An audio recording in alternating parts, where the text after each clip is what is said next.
first of all, to share the knowledge, insight that I've been able to garner throughout the years regarding especially skills assessment. But also after delivering my part, I would love to engage more on, receive questions regarding anything I presented today, or questions about what I'm doing. So yeah, I'm really looking forward to engaging with everybody here that attended. Although we might not be able to see your face, this might through this webinar, I would love to connect with everybody through LinkedIn or through FUE. Okay, so before we start, I think I told you my name and my company name, but you probably are wondering, okay, who is this lady and what what did I do? So I'm an entrepreneur for the past 10 years, specializing in EdTech. And I'll go in more depth and explain the business I've done, but basically I've been running one company for the past decade, which is called Tela. If you can see on the right, top right corner, you can see the logo of Tela. And I founded Tela with a mission to create job opportunities for African youth, especially for Uganda, actually. So through Tela, I've been able to create more than 300 jobs, 200 of them being in Uganda. And now that I've done this for a decade, actually I have some of our staff here in this webinar, but we've been doing this for a decade, and now I'm trying to attempt to create impact for not just hundreds, but thousands, or if not millions, through Equipped, which is the digital skill assessment platform that I'm currently developing. So what you can see the impact that I've made through Tela.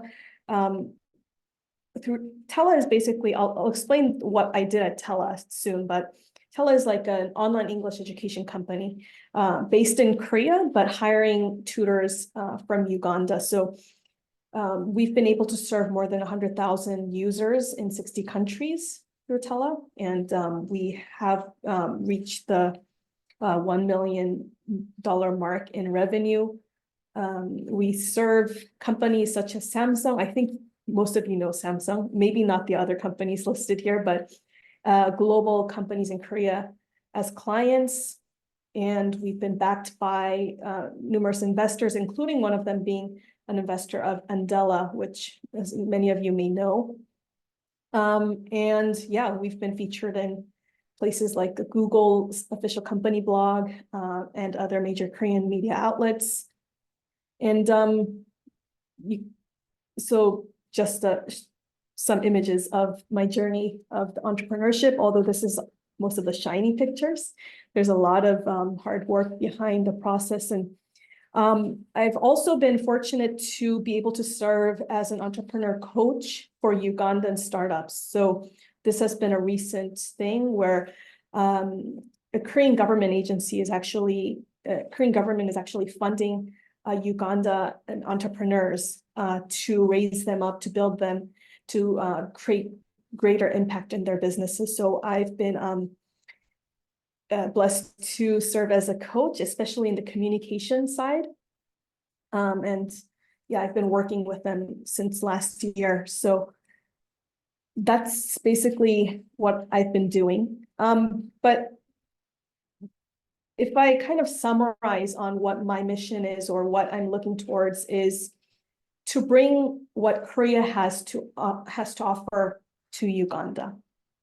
So that kind of encapsulates everything that I have been doing and I want to do for the future. So, which is related to today's webinar topic, right? Today's webinar is about digital skills assessment systems and how Korean companies were able to use them to be successful, or successful in some aspects. So everything I have been doing, or I will do in the future, is aligned in that what kind of success or value or systems that Korean companies or Korean society or the culture implemented, and or sometimes we implemented and failed. So whatever we learned as a country here in Korea, how can I bring that to Uganda and localize it to create value? So that's the vision or the mindset that I'm in. Yeah, so I think that's an introduction that maybe now you understand why this Korean lady is making this presentation today. All right. Now, before I go into the digital skill assessment aspect of today's webinar, I want to give a short pitch about the business I've done with Tella, the company, because it's all related to the skill assessment. So basically, just you can hear me out as you're kind of thinking, okay, is this a good company to invest in? All right. So Tella, for the past decade, the problem we're solving is the English language learning problem that many millennials, Gen Zers have in Korea and worldwide. There's many English learning platforms all over the world and in Korea as well. But many of them were like face-to-face or voice lessons. But as the time goes by, as communication becomes more text-oriented, younger people prefer text messaging over voice calls or Zoom calls. So, and when we think about it, even everybody here, you probably, if you think about your communication day to day, a lot of your communication, whether it's personal or for business, it's going to be on WhatsApp, it's going to be maybe Instagram DMs or Facebook Messenger or even email. So actually, a lot of our communication is chat-based or text-based communication. So we thought it was very natural to learn a language in the communication mode that we're used to, which is chat, especially for people maybe under 40, I would say, or 45. So here's how it works. It's an on-demand learning platform. You can choose a time and tutor of your choice. And when a client books a lesson, we provide more than 1,000 learning units that they can choose from beginner's grammar all the way to business English. And our tutor, which you can see in the screen, is either Ugandan or Ghanaian or Filipino. Our tutor will contact the student at that time and run a 25-minute lesson. Now, the tutor will provide correction on the grammar or vocabulary and recommend natural expressions. And also we use technology so that people can listen and repeat to what the sentences that they actually wrote and got corrected. So this is like a short ad of our service. I've been in the company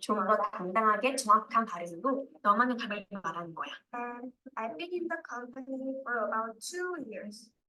너의 답을 보여줘. 남의 것이 아닌 나의 영어. 텔라. Okay, so right, so that's kind of how people use it, and I'll just kind of skip through the less important parts, but yeah, we have a very high learning engagement rate compared to our competitors, and so basically with our service at Tella, we're changing the experience that people had about English learning, where many people, maybe you might not understand as somebody that's very fluent in English in Uganda, but for Koreans, it's they have that kind of sense of burden and failure when it comes to English learning because they tried so many times, but gave up so much. Whereas with the chat English, because it's so natural in terms of communication medium, we're changing that experience to joy and fulfillment. So, And there's even research backing up that actually chat lessons improve oral proficiency for English learners even faster than voice or face-to-face lessons. Because there's more time to think during the lesson, it strengthens one's ability to think in English. So it results in people's English comprehension and expression becoming more fluent faster than other learning methods. So, and then we're also providing very techy functions as well, using AI and things like that to analyze people's data and provide functions that they might not be able to use with just a human tutor. So basically, we're providing a holistic English personal training platform through our service. Now, this is where Uganda comes in and the skill assessment comes in. So as I mentioned in the beginning, I founded Tella, the company, to create job opportunities for, especially for university graduates in East Africa, mostly in Uganda. So we select the best tutors in Uganda with an assessment system that we've built. And then after we hire those tutors, we are also assessing their skill sets as tutors almost all automatically through the system we've built on our platform. So I'll show you how that works, but that was because we were able to build this skill assessment system in the hiring and post-hiring process, we're able to provide a very high quality service to Koreans all over the world learning English. And so because we were able to maintain such a high quality service, even when we had more and more customers coming in, or there were some changes in the business, because the quality was high, we were able to retain our customers. So yeah, that's basically our service, and just kind of skip through it, but like these are actual videos of our customers giving testimonials, which had a very good reaction on platforms like YouTube and whatnot. Yeah, so as I said in the beginning, we serve more than 100,000 English learners worldwide, mostly being Koreans, but all over the world. And we have clients such as Samsung and other global IT companies. And we've also opened up our service to our neighbor, Japan, as well. And as a result, we've been able to work with more than 200 Ugandans or African youth. And some of them are with us today at the webinar, providing a good experience, not just as a job, but also experience to open up to the global talent market. So because our tutors have been interacting with clients in Korea and in different countries, it has been what I'm hearing from our tutors is it became like a whole experience where they can get motivated to and even go for greater goals career-wise. So yeah, that's the story of Tella. Basically, African youth or African talent reaching the globe through an English education service. Now, that's been the last 10 years. We started hiring tutors in Uganda for the past, we've been working with Uganda for 8 years now, so it's almost 10 years. And that's the story of Tella. Now, how does this relate to today's topic, which is digital skills assessment? I did mention a little bit in the middle on how we're actually maintaining or hiring talent and maintaining good quality of their work, which is through a skills assessment system that we built.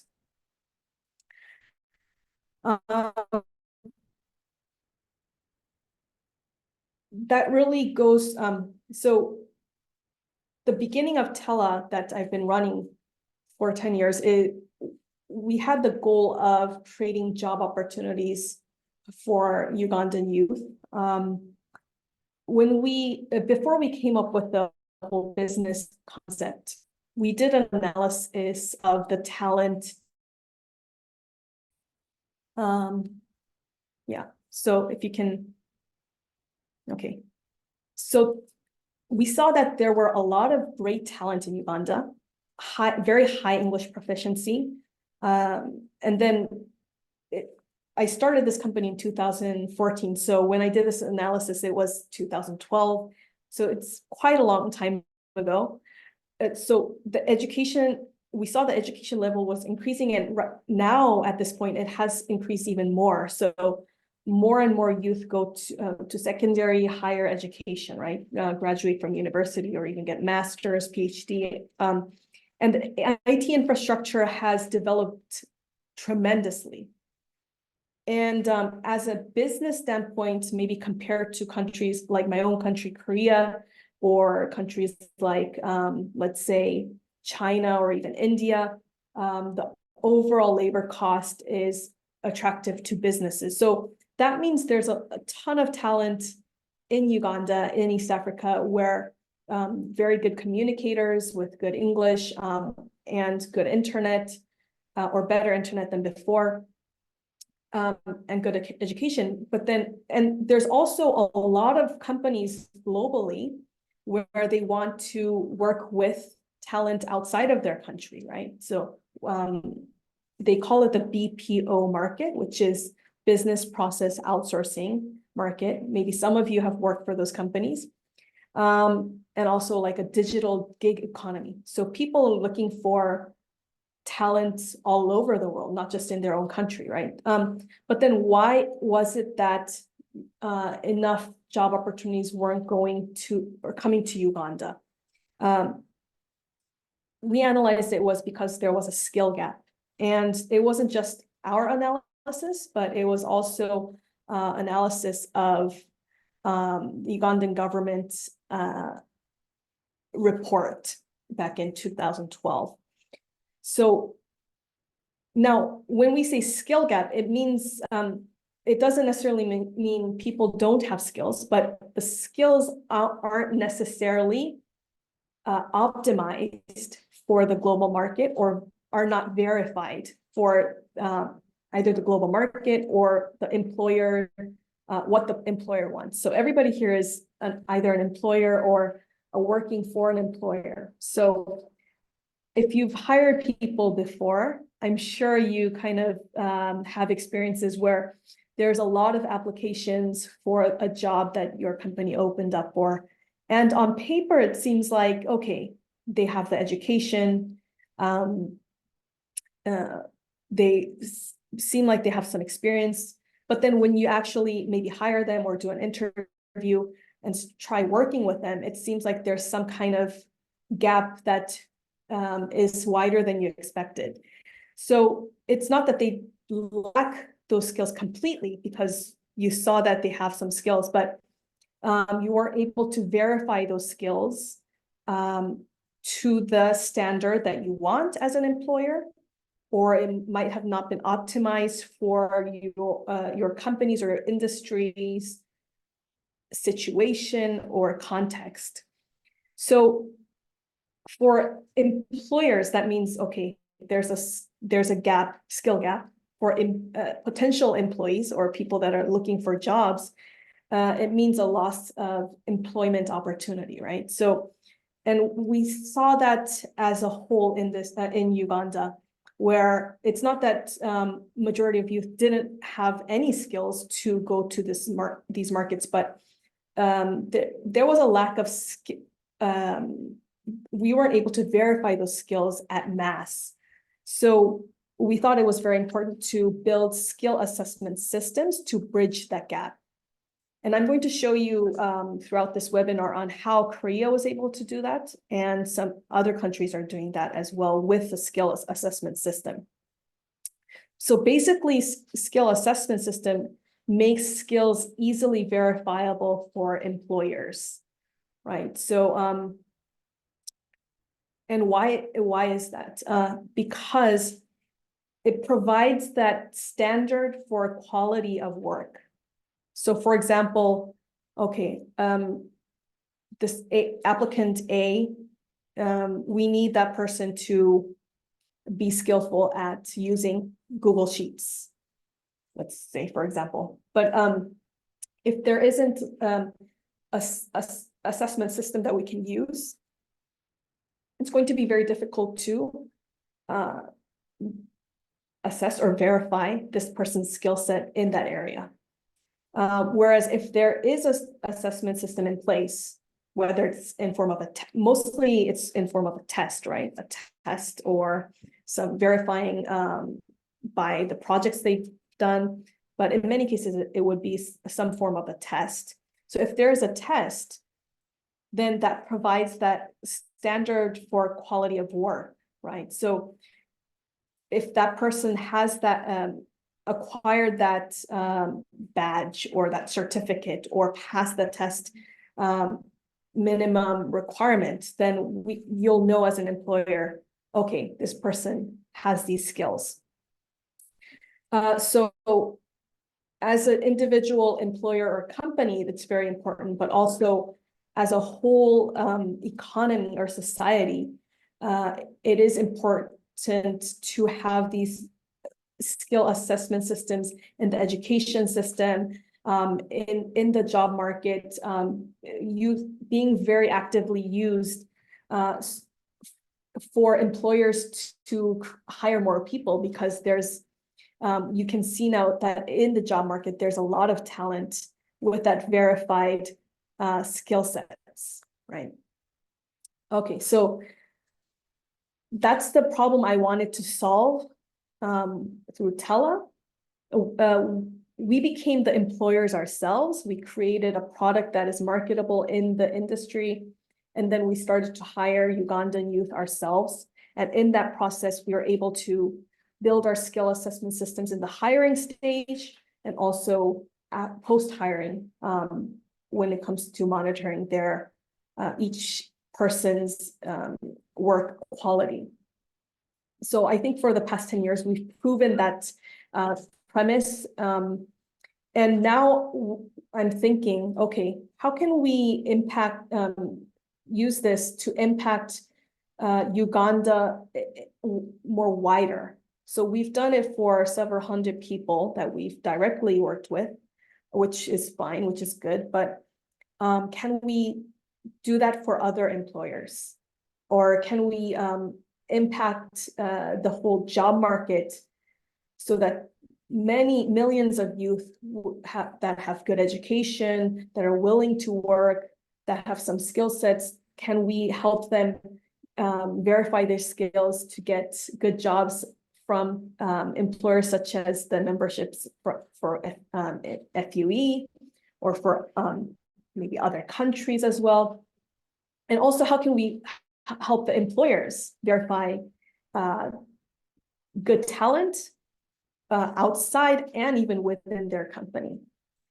So that's where I came. Now I'm moving to a new business called Equipped, where I'm trying to build a skill assessment system for Uganda or Africa. Now, that I'll kind of briefly mention at the end. But how did Korean companies actually have success in the hiring or reskilling, or basically managing, getting good talent and building up that good talent? I do believe it was through the skill assessment system. Now, in the poster that you've you probably saw the word digital. So what is digital skill assessment? So it can be either two things, either one of two things. One is an assessment of digital skills. So, for example, using a computer, using Google to search for information, or it can be using various software to work. There are some tests such as ICDL, which some of you may have heard of. So there can be an assessment of digital skills, but also skill assessment for not necessarily digital skills. But the assessment itself becomes digitized. So one example is I'm not sure if many of you heard of Duolingo. If you're interested in learning languages, you probably heard of it or used it before. Now, traditionally, English tests, so tests that assess people's English skills were in person, or you go to a place to meet the judge and get tested, or you do a paper test at the test center, or there might be even a computer to input it. Now, these days, companies like Duolingo, what they're doing is you can actually take that test on your laptop anywhere at home or at your office, and you don't have to go anywhere to take the test. Not just for language learning, but it can be for so many different types of skill sets that employers are interested in. It can even be for actual technical skills as well. So when we mention digital skill assessment, it's one of those two things. Now, when I'm talking today, it's about both of them essentially. Now, why is digital skill assessment so important now, especially on the digital skill aspect? So using computers or using technology. First of all, the world and industries are being digitized exponentially. I think you're now really feeling it, especially through COVID, where people that weren't really online had to become online for certain things. But yeah, with that kind of situation, or things like technology developing at such a rapid rate, especially with artificial intelligence and everything that comes with it. Even if you're in an industry where it seems like it doesn't really, okay, what does AI or digital things have to do with my company or the industry I'm in? You might think, but actually it's really seeping in, maybe not in necessarily a bad way, but it's inevitable that you have to, any organization or business that really wants to survive and become competitive in any space, we have to kind of take it as fate, where digital is dominating and will dominate various aspects of a business. So that means we need to be, as an organization or as employers, we need to be knowledgeable about digital trends. We need to, and when we're hiring new talent, we need to attain skilled talent to adapt quickly to changes in the industry. Employees will have to reskill or employers will have to reskill their employees, especially in the digital skill sets, right? And an organization as a whole, the digitization is inevitable. Now, I wanted to show you, I'm not sure if anybody heard about the new Samsung Galaxy phone that's coming out soon, or it came out very recently. Have you heard about this new smartphone where somebody's taking a call, like a Western man goes to Thailand or something for business, and he takes a call from a taxi driver, and they're actually talking verbally in their own languages, and they're communicating.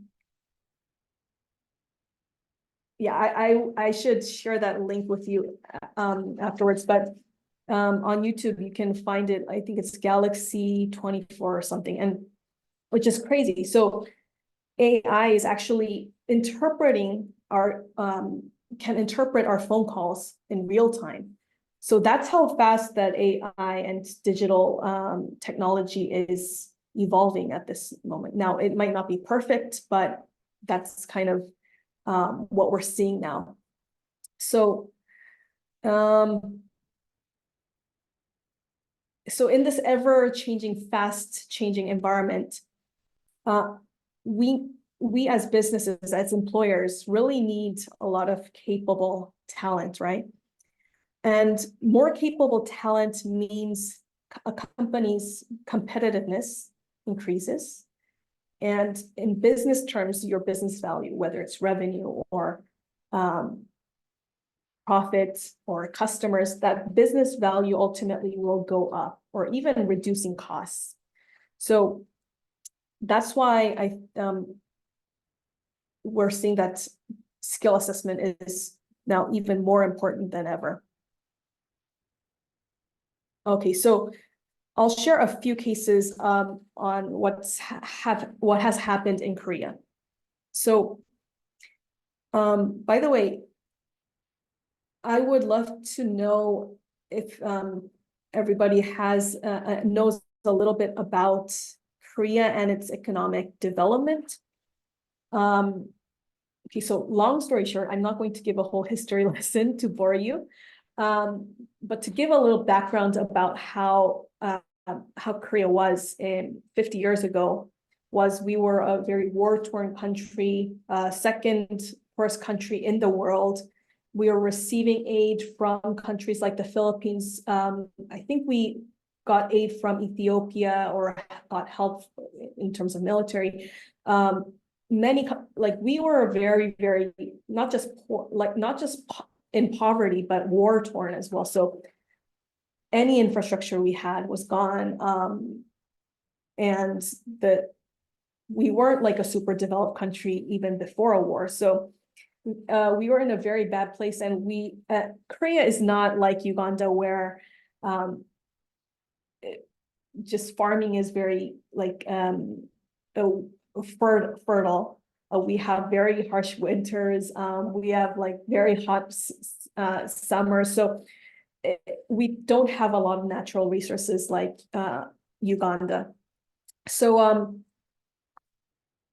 we started that way 50, 60 years ago. And in the 2000s, we now became like a top 10 economy in the world in such a fast time. And everybody in Korea kind of acknowledges the fact that it's kind of miraculous, but then also it was possible by developing human resource, because we don't have natural resources. So we have to build industries out of people.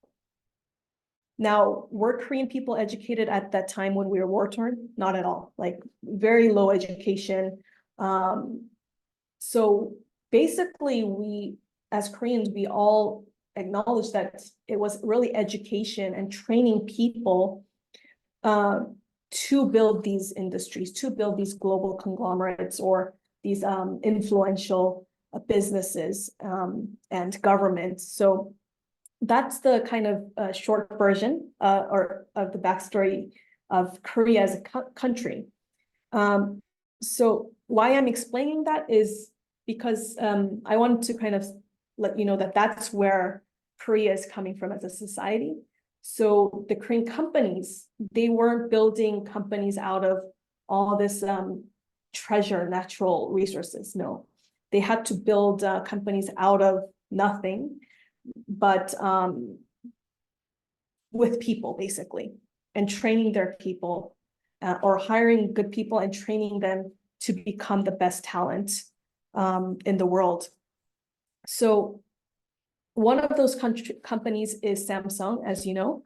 So Samsung, maybe you didn't know, it's a Korean company. So it's a Korean company that started out as a sugar processing company in the 50s, but now is a global conglomerate. And their case of a business digital skills or skill assessment, they do it digitally, is one of the most representative cases in Korea. So they have this test called Global Samsung Aptitude Test. It's basically to hire entry-level employees And they started this, I think, in the 90s. And at the peak, actually 100,000 people applied annually for Samsung's entry-level employee test. So it's a 2-hour test with 50 questions, like math questions, reasoning, logic problems, but also knowledge about the industry as well, and problem-solving skills, etc. So it used to be just a test that, or assessment where Koreans took, but now it's become a global test because they have offices all over the world. So this is a very famous case. Everybody knows about this test. It's almost up to par as like a university entrance exam. It's that, I guess, popular in a sense because so many people want to enter this company. But through developing this kind of test for their hiring process, they've been able to save a lot of time and a lot of cost when compared to maybe individual departments trying to hire every single person or do all the interviews. They basically have everybody take the test, and whoever passes the test, then they'll have the other processes such as interviews and things like that. And this is for the entry-level employees, but they also have systems of internal for reskilling as well. So when you get hired at Samsung, there's going to be a promotional system, right? So many of you as employers, you probably have some kind of hierarchy in the company where you get promoted to the next level or the managerial level, and then the higher level, etc. So in Samsung, they have those levels, and you are eligible to get promotion at a certain, after a certain period of time. But what they do is they have an certain tests that you have to pass to be eligible to get the promotion. So for example, maybe after 5 years, they'll promote, or 3 years, they'll promote you to the next level. But you have to pass those tests. One of the examples being English tests, because Samsung is a global company, right? So they want their employees to at least have a certain level of English proficiency. Some tests might be just required for their area of business or the work that they are doing. So they either internally, as a company, develop these skill assessment tests, or they would use those tests that are available from other third-party providers or even the government. So that means if that's so by having those tests to get promoted, what happens naturally is people want to get promotion, so they'll go through the process of reskilling themselves or training themselves, whether it's on their own or signing up for courses, but basically to pass those tests to get the promotion at the time they want. So that is a very big aspect of Samsung's culture. And Samsung's HR culture built that way really affected a lot of businesses. I would say most businesses, especially the big ones in Korea, such as LG or these other big conglomerates, and not just the big businesses, but even small and medium businesses. They applied that to their HRD strategy. Now, for smaller or medium-sized businesses, developing the skill assessment test on their own might be very costly. They might not have the capacity to do so. So what happens in the process is now there are third-party companies, third-party service providers, where they would build skill assessments for certain industries or certain companies, and even the training content for those companies. So yeah, Samsung case is a very representative of that whole human resource development culture, I would say. Oh, sorry about that. Yeah, so to kind of summarize, okay. How do Korean companies use these skill assessments or why would they use it? It's very effective and efficient recruitment process, as I just mentioned. And it sets a standard or high standard for promotion as well. So these are just some pictures of test centers. There's so many types of assessments in Korea. It can be run by private companies like Samsung, or there's actually a lot of government verified or government certified skill assessments. I would say hundreds. There's hundreds of them that the government verified, and even if we include the ones that it's not government verified, but is widely used in the job market, there's gonna be even thousands of them. So these kind of test centers are just all over the place in Korea. But then nowadays, it's becoming more digitalized so that people can take it without going to the test centers. Okay, so I explained another Korean company's case is Tela, which I explained just before Samsung. We're a very, very small company compared to Samsung, but interestingly, because Samsung had that whole HRD strategy, because they want their employees to get to a certain level of English, actually, that's why they're one of our clients. We're training their employees to get that certain level on those tests for English. But now, how are we using these assessments for our own employees or our own tutors? Is in the recruitment process, we've developed a vocabulary test, a grammar test, and a job simulation test. So any applicant that comes to us has to go through these tests and pass through a certain grade in order to be eligible to be hired. Which I think many of you here have that kind of system in your company.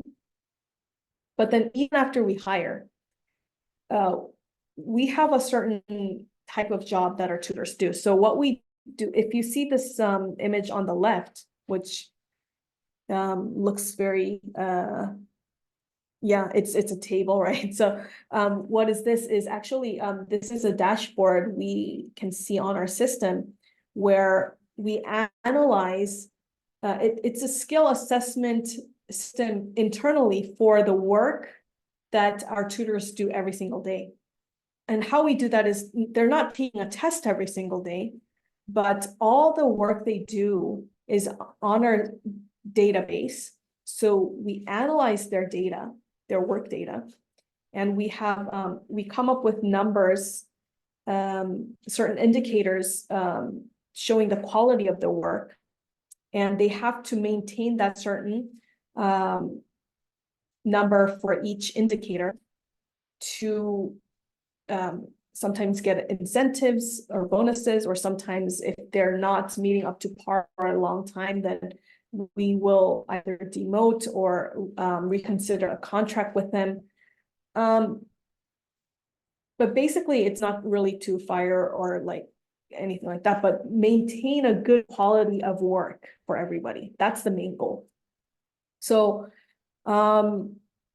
basically so we developed this by using AI.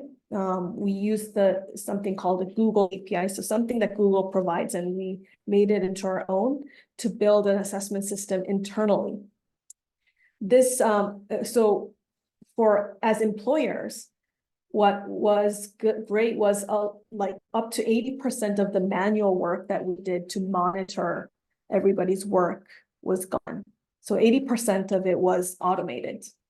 Now, all work cannot be always monitored automatically. So the 20% of work assessment is done by our managers who are with us today. But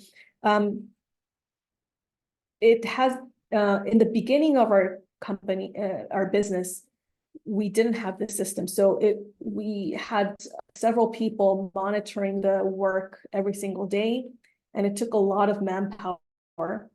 But also it sometimes becomes very effective when a person is trying to assess work without the help of any technology. You can get either biased or just it's difficult to be exactly to the dot, like objective, if we strictly rely on a human being. Whereas if we have a system in place like this, it not only cuts a lot of the time and costs, but also we're able to objectively assess somebody's performance or work. So those are two cases: Samsung, the global company, and Tela, another global company, but at a much smaller scale. Now, I wanted to also show you how the government and corporations collaborated in Korea, or still is. So private companies starting in the 90s or 80s, 90s, like started developing this digital skill or skill assessments at that time. And then that kind of culture kind of exploded in the job market, where most companies would have their own kind of skill assessment tests that they developed or outsourced from another third party. So when applicants apply, they have that certified certificates with them that they have these skill sets. And now the government caught on that, and government has the focus of basically helping out. Basically, governments really don't want a lot of unemployed people, right? Or they want people to be happily employed, I guess, and for businesses to run well. So what they actually came up with several years ago is an employer skill assessment certification system. And what this is many companies are running their own certification system anyways, but the government or a government agency actually kind of stepped in and said, well, if you implement skill assessment systems for your employees, because some companies might not have them, or it might be very informal. So if a business does that, if an employer does that, then we will subsidize partially the research and development or operational costs to run that skill assessment system. Now, why would the government do that? Because they want to improve the skill sets of employees, because employees are the citizens of the country, right? So they, and you can see it, this is very, very Korean in many aspects, because as I mentioned, Korea is really the core of our country's value is the human resource. So the government has that kind of motive to improve skill sets of people in general, and also improve a company's competitiveness as well. So if businesses do well, government will get more tax, right? Or have a better country. And also other side effects, such as reducing accidents or failures within businesses, and to help people or employers hire people for a longer time, because they get ensured that their talent have the skill sets. Yeah, so this project or this kind of policy, I would say, has been going on for some time now. and big and small companies have started implementing it even more. And then government has also worked on this thing where they wanted to build like a partnership, like public-private partnership, so that this culture can be even further developed. So I think this has been about like 2 decades ago when they started something called the National Competency Standards. So what the government, this is a standard that the government came up with for each industry or each job description. There's going to be standards of work, right? So what the government's role was okay, we will come up with the standards for each industry or each kind of job description as much as possible. We'll set that with by cooperating with the private sector. We'll do marketing, we'll do the research and development and set those standards. And then the government will set those standards. So having standards means we can assess people with those standards, right? So the government set those standards. Now, as the industries change and evolve, of course, those standards have to be revised, but they set those standards and are revising or updating them as they go. Now, because the government kind of set those standards with the help of the private sector, it's now easier for employers to recognize people's talent because of that. Because it's not just people saying, okay, I have these skill sets. So what happens with this is the government would set those standards. And then obviously there has to be some kind of assessment, right? So in many cases, it can be some government agencies that's doing the assessment, but in many cases, it's a third-party private company or a foundation that will provide skill assessment systems. And what do we do with the skill assessment systems is employers want to hire the people that are verified, right? But then also, because educational institutions such as schools, universities, or even private academies like job schools, they want their students to get the good jobs from the employers. So educational institutions would adapt the standards that the government set up and implement it into their curriculum, especially for the job training schools or more specified educational institutions. And so the trainees or students at these institutions will study or train based on that. And then they'll take the tests provided by the third party. And if they pass, they'll get that certification and go to the employers. So it seems very, very like complicated, but in a big picture, it's yeah, there's so many people, players involved, but basically it's a public-private partnership ecosystem to build up people's skills to the standards that employers want, kind of nationwide. So this is a case where the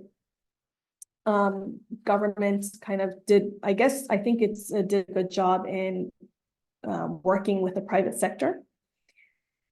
So that's the Korean case. Now, I want to also introduce a case of India, because India is a little bit different, where recently their whole economy, especially in the IT sector, has been exploding. So in the past decade or so. And so we are seeing a lot of private third-party skill assessment companies building up. One of them being an example that you see here, this company called iMocha is one of those many skill assessment companies. And they have world famous companies, but also small and medium companies that want to hire talent from India. They can be Indian companies, but they can be also companies outside of India that want to hire the Indian talent. Now, they have so many people, right? So how are they going to verify those skills? Through this kind of third party, about the title, that's my mistake, but yeah, this Indian company came up with this whole library, being able to assess more than 4,000 types of skills. So they'll charge either the employer, mostly they'll charge the employer to take these skill assessment tests for the applicants, for the talent they want to hire. Now, what I'm going to wrap up my presentation soon. What I'm trying to do with the company that you saw called Equip is to build a skill assessment systems or agency for Uganda and for Africa. What I mean by for Africa is fit for the job market and fit for the talent pool in Africa. Because every region in the world, the cultural context, the range of talent is going to be different. And potential employers' needs are going to be different, right? So although Korea has great systems in place, India has great systems in place, there's going to be still a different need from employers in Uganda and in Africa. So that's where I'm trying to build this skill assessment agency. And we're trying to build it in a micro badge module system where it's not like a very difficult big test that you have to take, but you can verify your skills however small they are. And also we want to build it where it can be a kind of job simulation type of assessment so that it's not just a test, but you can actually learn in that process. So learning and being assessed can go together. Now, I don't have a lot of visuals to showcase at this stage because we are in the research and development phase of this company.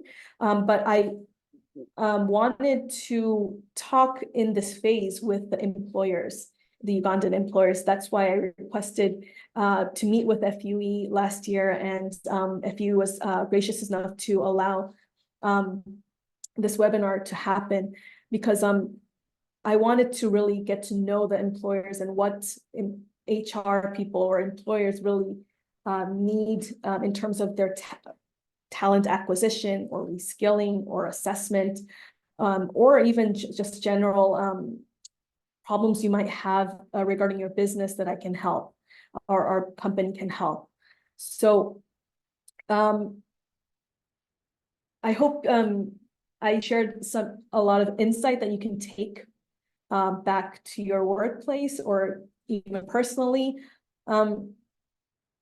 As I was preparing for this webinar, I was thinking, okay, how can I share something that is insightful, but also can implement in the workplace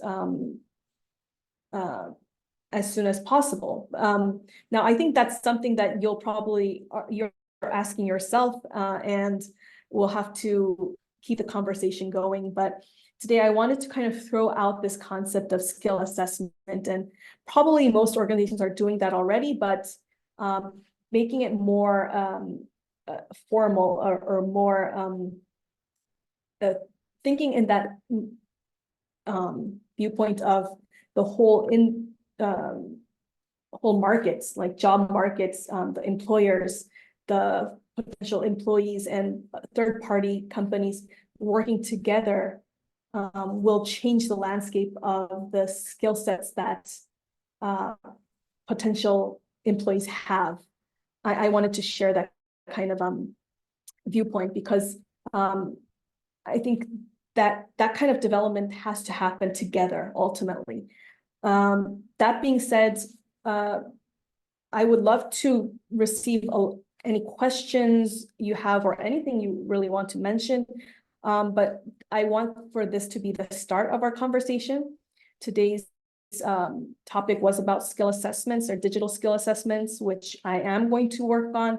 But also, as I mentioned, I'm really interested in what the needs of employers are or the HR people are, because I think there are a lot of lessons that Korea has learned in the past few, like 30, 40 years, success and failure, working with people, implementing these systems that I can probably help implement in your organization or in Uganda as a whole. So places, areas such as employee training or assessment or recruitment or hiring, digitalizing your organization, also maybe digital marketing, and even maybe products and services that your organization might want from Korea. That's also an aspect that we can talk about, but anything that Korea can provide that can add value to your business, I'm interested in collaborating with all of you. So yeah, that's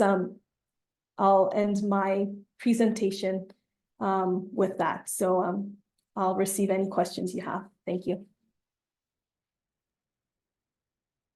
Thank you very much for sharing your insights, Yuha. There is a comment in the comment section by Flavia. I do not know if you can see it. Okay. Oh, Yes. yes. Okay. Yes. Okay, I'll read the question. My understanding is that you want to set up a skill set assessment center, both physically and online. Have you looked at the cost for the candidates and employers who may want to use these services? Okay, thank you, Flavia, for the question. Great question. Now this skill assessment system I'm trying to build is going to be purely or focus more on online. So people can take those exams or tests online at their home or at their workplace, anywhere they want. As I mentioned, we are in the research and development phase of our business. So we'll have to, of course, we're doing the cost analysis and everything like that, but that's also something that I want to know from employers is how much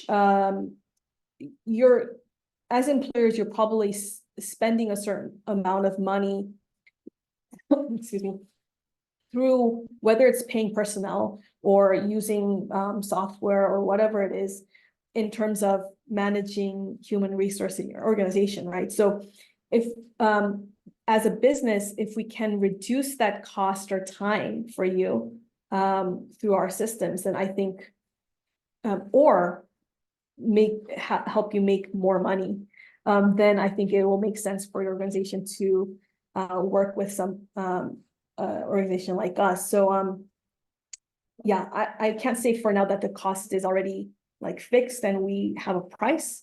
We're still in that R&D phase, but I would love to know more about your concerns about the cost or what you're thinking. Yeah. And Flavia, you also, okay, I'll follow up on Flavia's second question and then maybe to other people, how to account for the integrity and ensuring that the candidate doesn't use someone else to do the test for them.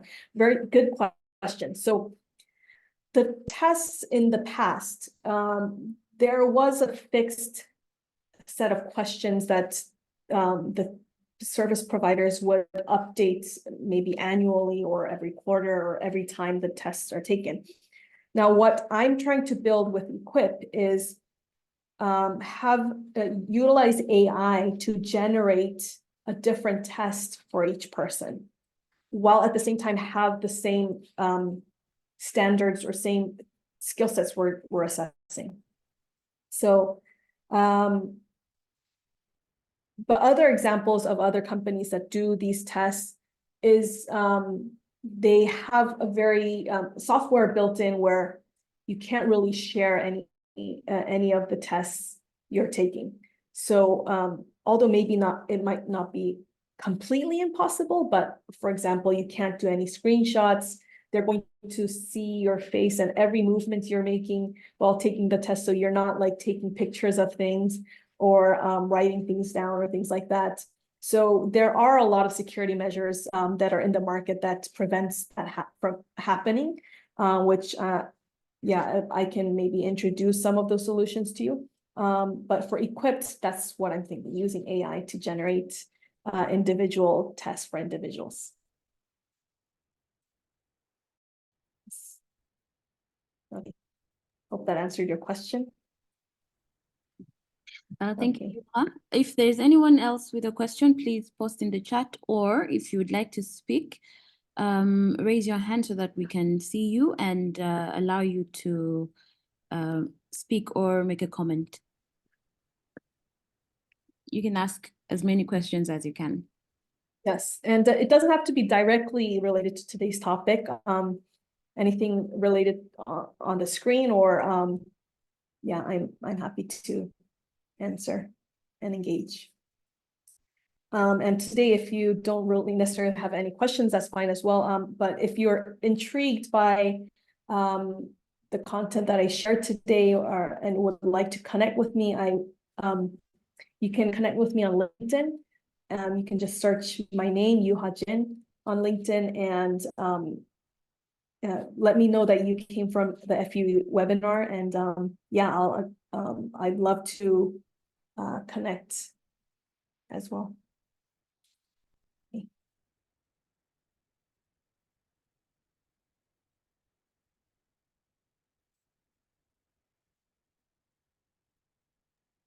Any more questions or comments? Please feel free to post in the chat.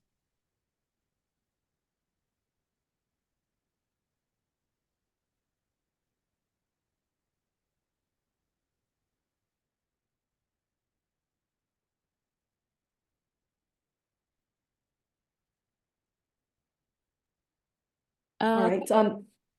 Okay, sorry. I'll Sorry, ask Joy. a quick one. Yeah. How long did you say you have worked with Uganda, and what are some of the challenges that you have experienced? Maybe something that you have not mentioned.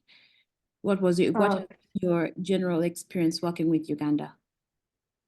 Wow. We've started working with Uganda since 2015. So it's been a little short from 10 years now. In the beginning, there were so many, I guess, challenges because we, as a startup, actually, we didn't know much about Uganda, actually, even when we started working with Uganda. So we knew that there were a lot of talented people, especially in terms of language and things like that. But in terms of work culture or how the job market works or how the infrastructure is, had no experience. So that comes with a lot of challenges in the beginning. But actually, and it took at least 2 or 3 years to come up with a good company culture, but also system to make the business happen. And actually, one of the core parts was the assessment system that I showed you regarding Tella, where we are able to assess everybody's performance very objectively and with the help of tech, so that everything that happens, like in terms of management, doesn't become based on somebody's opinion about somebody, or like personal opinion or bias, or it doesn't become like human judgment all the time. Because that can be very, I think everybody here kind of has that story, or especially as HR people, when you do assessments or job performance reviews or things like that, like it can become very emotional thing, but and very relational as well. So we wanted to kind of eliminate a lot of the aspects of being too subjective or too emotional or relational. So yeah, building those systems took some time. And that actually helped us get rid of a lot of the unnecessary tension or problems that we might have had before that. Now, that being said, there's still going to be a lot of differences between Korea and Uganda in terms of business or work, right? So right now, I wouldn't say like there's something major that I am going through such difficulty in, but there's always going to be that gap. So gap meaning like difference. And it's going to be the same if we're serving another country, like let's say the US or Japan, or I don't know, like Kenya or the Philippines. So we want to go beyond just our business in Korea and Uganda, and actually want for our Ugandan youth to work with other companies all over the world. So that's where my experience comes in, of bridging that gap through more objective measures, and that we can all, so that cultural differences or relational and emotional things don't interfere with the business that we want to do. So I kind of sidetracked, but I hope I answered your question. And Joy also asked, how would you and employers integrate the results of a digital skills assessment into hiring decisions and training programs? Okay.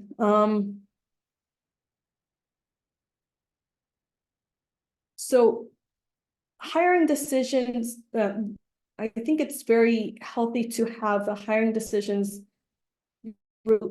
rely on these skill assessments for a lot of the hiring decisions. Now, in terms of can we make it 100%? Probably not, right? Because when you're working together, like the human factor is also very important. So we can't just have skill assessments for everything, but how we can integrate it is if you, for example, if all applicants have to take that assessment and have to pass that minimum, then that's the first step that I would recommend for you to take, because you don't want to review everybody in every aspect and then give the skill assessment, but rather if you take these skill assessment tests, and if you pass at this certain minimum range, then we'll talk, then we'll go to the next stage of hiring. And same for training programs. When you want to reskill people in the organization, you can give them an objective standard for them to pass. So as I mentioned with the Samsung case, you can integrate that into the promotional system, or maybe not just for promotion, but like incentive or what do you call it? Like incentive structure or pay structure. It can be kind of related to that. Not that you're going to pay a certain money if they take that test and pass it, but kind of integrate it where, like, okay, it can set you can set the expectations you have as an employer if you kind of explain it that way. And especially when the skill sets that you want to assess are very crucial to their job. So or even if it's not very crucial, but they need to have it, then you can say, okay, we can talk about promotion, or about the negotiate about your work once you pass these skill assessments. That's actually how the Korean companies run most their HR systems. Robert asked, how do you go about developing the assessment questions? Do you involve the employer, since the employer may have company-specific interests? Yes, very good question. So it can go two ways. A company can develop their own, which in many cases they do, especially for bigger companies that hire a lot of employees. But if you're a company that doesn't necessarily want to invest or have the capacity to invest in that, developing that, and you don't have to make it company specific, then you can work with third-party skill assessments companies.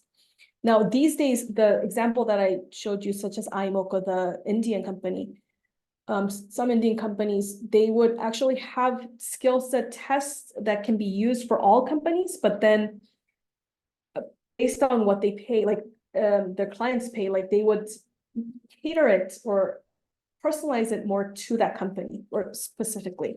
So that's also a way to go with it. But generally speaking, these kind of tests, they don't make it, if you want to make it company specific, then it's better to develop on your own. But then there's also going to be industry focused tests, right? So even if it's not just for your company, if it's for that industry, then maybe you can adapt it. And kindly share the context in both email. Okay, I'll do that. Okay, phone. Okay, I'm on WhatsApp, yes, but here's my email. Oh, sorry. I'll share the email here. And phone, it's I'm in Korea, so I think LinkedIn, DMing on LinkedIn would be better. So you can add me on LinkedIn. Yeah. Okay, and Angel Muhoza asked question, you have given great examples from India and Korea. Do you have examples of not Korean, companies in Uganda actively using the skill assessment system? That is actually what I want to learn. Maybe I'll have to ask FUE on that, but I'll have to talk with you guys on that as well. Now, by the research I've done online, I couldn't find a lot of resources explaining that. So I'd love to know, as employers in Uganda, how it's for your organization. Yeah. And that's why I want to connect with all of you. Okay, David asked, who sets the pass mark for skill assessment since the job competence level is very good question. So that's why in many cases, there's third-party providers that develop these tests because first of all, they want to be non-partial. They don't want to, they want to be very objective, and they would do a lot of research and development to come up with this, like, okay, how much points do you have to get to pass or to fail? Or sometimes it's not just pass and fail. There's like a level 1, level 2, level 3, that type of thing. So it will vary. So there, even if you develop it within your own company, usually if you do so in your company, there has to be some kind of investment in the R&D, because somebody can't just come up with a test very easily, because of that. You have to kind of be objective about it, but also you have to do a lot of research and development to be sure that it's very it's fit for that job competence level that you want for them to ascribe to. So that's why a lot of third parties come in Korea, and with the India case as well, that's a third party company that does that. So they're not doing this for one company. So they're going to be more objective and more they're going to look at the whole of the industries, not just a certain company or certain sects of the industry. So that's why we think that a company called like Equipped, which I'm trying to establish, needs to be established, because a third party for Uganda and for Africa in general, I think a third party companies would be more of help than just each company trying to develop their own.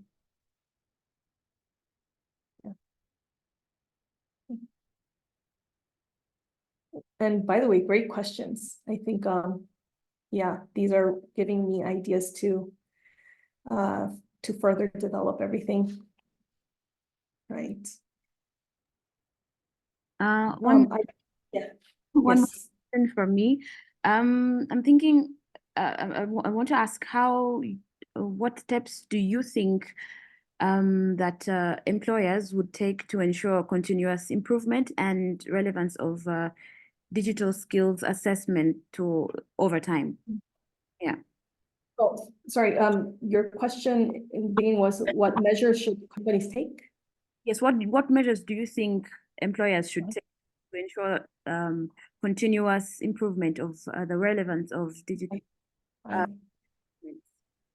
Good question. So first of all, if you are an employer that has certain that requires certain digital skill sets, just organization wise, yet you don't have any assessments within your organization, then I think you should adapt something in the market. There are very comprehensive global ones such as ICDL, which I mentioned in the beginning, but there's also going to be very specific skill set oriented ones as well. Now, that's why I'm trying to come up with the Equipped for Africa, because there are so many tests like all over the world that you can probably adapt right now, but they might be either too comprehensive or too, maybe it's like too small of a skill sets, or it might be not that relevant for your company's usage. So, but if you don't have any measures to assess those skill sets right now at all, then and you think that it's very important for your organization to adapt it, then even before my company Equipped will launch those, I can maybe provide consultancies for integrating some assessment within your company, whether developing it for you or curating ones that are in the market that you can probably use. So yeah, that can, and then if they take, and then you can implement that in your company. But even though like those assessments might not be like super expensive, but it will cost something, right? So you'll have to need some kind of budget for it if you want to implement it in the organization. But if it's crucial to your business, then I do recommend that, because sometimes training itself might be even more expensive if you don't have that kind of assessment system. Whereas if you have that test, then people know where, how they'll get to eventually know what the standards are. And so they'll have to train themselves or train each other to get to that place. Yeah. Whitney asked, a good presentation, Madam. Oh, thank you. There are Ugandan startups and other SPY African businesses doing this HR support already. What does your research show, and why should a Ugandan employer take a Korean company for assessments? Yeah, great questions. Now, I'm not sure how it is for Ugandan employers or startups. That's why I wanted to have this webinar and connect with employers in Uganda, because I wanted to know what the situation is.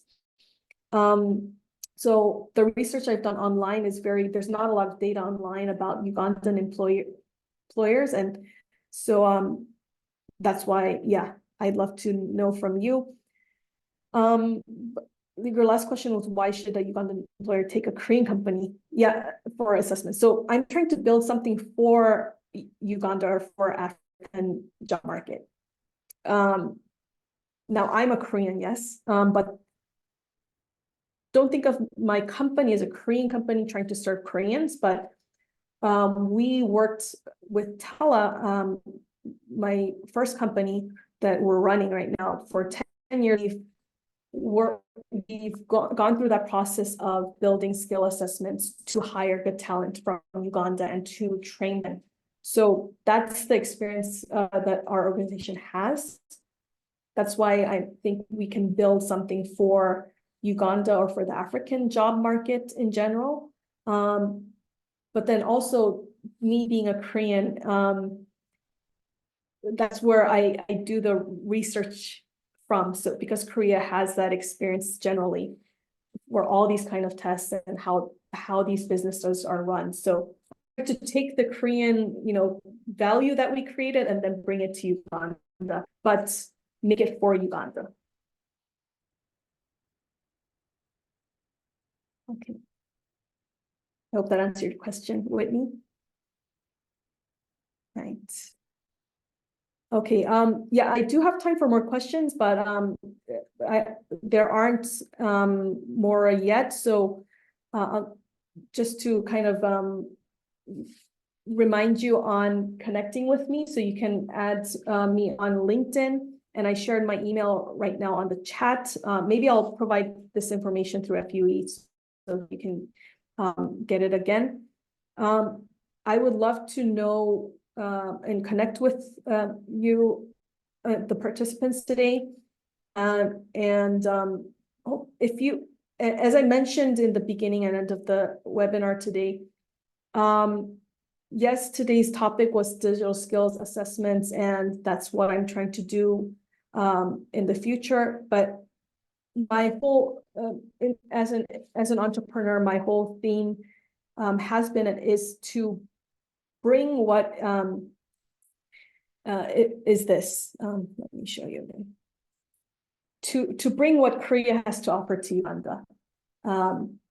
Digital skills assessments being one of them. So, meaning whatever we learned in Korea through success and through failure, how can we apply that and add value to Ugandan businesses or to Uganda in general?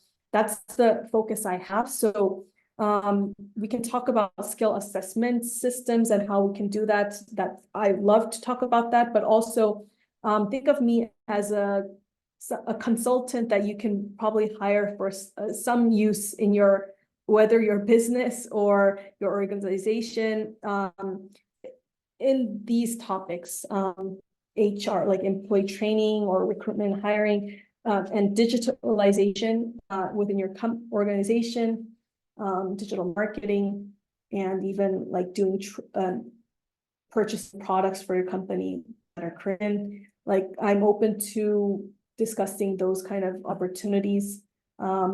Yeah, so I just want to make that clear. And if you have any topics that you want me to do another webinar on, not just on the topic of today, I don't know if FUE takes those, but I just put it in. You can maybe request it to FUE. And if there's a need, then I can provide future webinars on different topics as well, if they allow. Yeah. Okay. I think there aren't any more questions now. So Joy, I'll leave the wrap up to you. Okay, thank you very, very, very much for your insightful presentation again, and for considering FUE. It's an honor, and we are looking forward to working with you on more cases and future webinars as well. So thank you very much, and thank you to everyone who has been able to attend. Thank you for the questions. Like Yuha said, if there is anything that another webinar that you'd like us to host, feel free to reach out to FUE and with the topics, and then we'll see how we can organize and invite you all to attend. Thank you once again, and I wish you a very, very lovely day or evening, you said? Yes, it's now evening. Thank you, everyone. Thank you, everyone. Have a great day, good lunch, and great day. It was really nice meeting you, and thank you for your time and attention. I look forward to connecting and continuing the conversation. Yeah. Thank you, and bye-bye. Bye.